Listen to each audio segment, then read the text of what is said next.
High court ने कहा, वाह वकील साहब, वाह वकील साहब, आप खुद से ही नियम बनाते हो और खुद से ही तोड़ मरोड़ डालते हो। यानी नियमों को तो आप तोड़ मरोड़ देते हो, पीस देते हो और जो मन होता है वो करते हो। दोस्तों, ये सख्त टिप्पणी की है सरकारी वकील पर और केस था स्कूल मर्जर।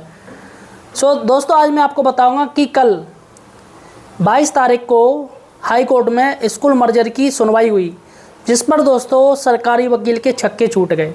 सरकारी वकील परेशान हो गया। जी हाँ साथियों, सरकारी वकील सोचने लगा कि ये मैं कहाँ फंस गया।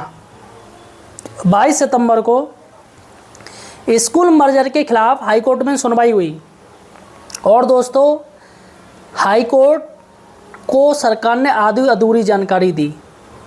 जी हाँ, जितनी भी जानकारी सब आधी अधूरी थी, कुछ भी पूरा नहीं था, जिस पर दोस्तों हाई कोर्ट बहुत नाराज़ हो गई और हाई कोर्ट ने कह दिया कि आपका जैसा मन होता आप नियम बनाते हो और फ़ौरन तोड़ मरोड़ के सब कुछ करते हो। ऐसा बिल्कुल नहीं चलेगा। साथियों, राज्य सरकार बेचारा, राज्य सरकार ने जो हलफनामा दायर किया उससे हाई कोर्ट संतुष्ट नहीं है। हाई कोर्ट बिल्कुल संतुष्ट नहीं है और हाई कोर्ट ने सरकार से पूछा है कि आपने कितने स्कूल मर्ज किए।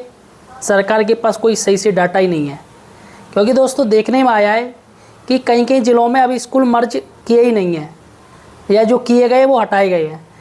हाई कोर्ट ने सरकार से पूछा कितने स्कूल आपने डीमर्ज किए हैं, यानी मर्जर से हटाया है। सरकार के पास कोई सही जानकारी नहीं है, सटीक जानकारी नहीं है।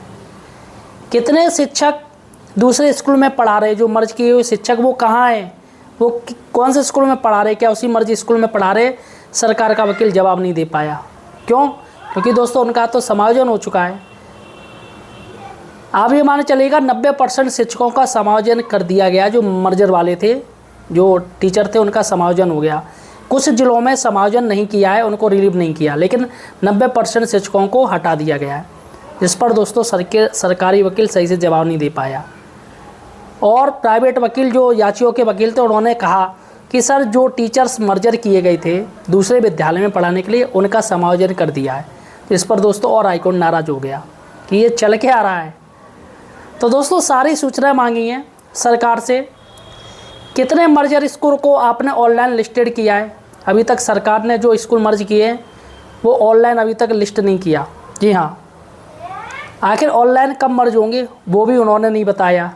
मतलब सारी जो हलफनामा दायर किया वो सारा कुछ अधूरा किया, जिस पर साथियों हाई कोर्ट बहुत नाराज़ हो गया और सरकार के वकील की जितनी दलीलें थी बिल्कुल भी नहीं सुनी।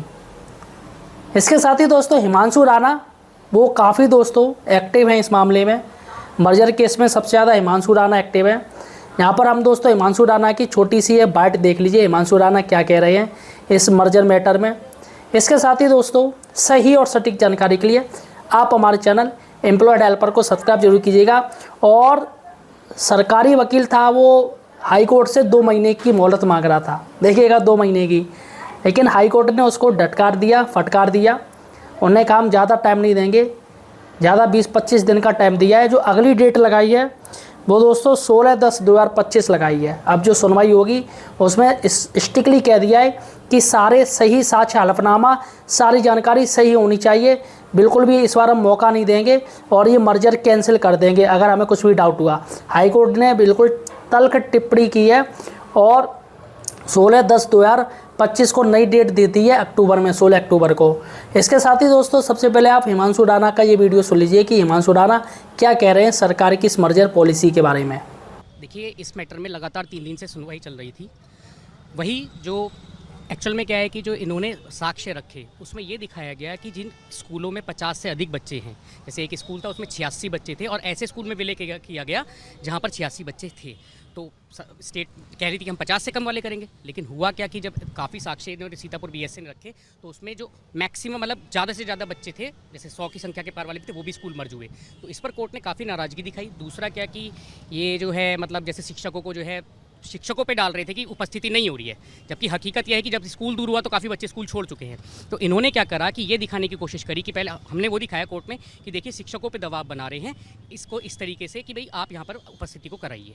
तो कोर्ट ने कहा कि जब बच्चे नहीं जा रहे हैं इस तरीके से तो आप इसमें मतलब फिर क्या किस टाइप का मर्जर है? ना तो आपके पास कोई प्लान है, ना आपने कोई सर्वे किया, ना आपने कोई इसका इनपुट लिया, ना कोई आपने आउटपुट लिया। तो इसको करके उसने कोर्ट ने आज क्लियर कर दिया है कि अभी यथास्थिति बहाल रहे, मतलब सब यथास्थिति रहेगी। ना आप स्कूल मर्ज करेंगे, ना उनमें आंगनबाड़ी खोलेंगे, कुछ नहीं करेंगे।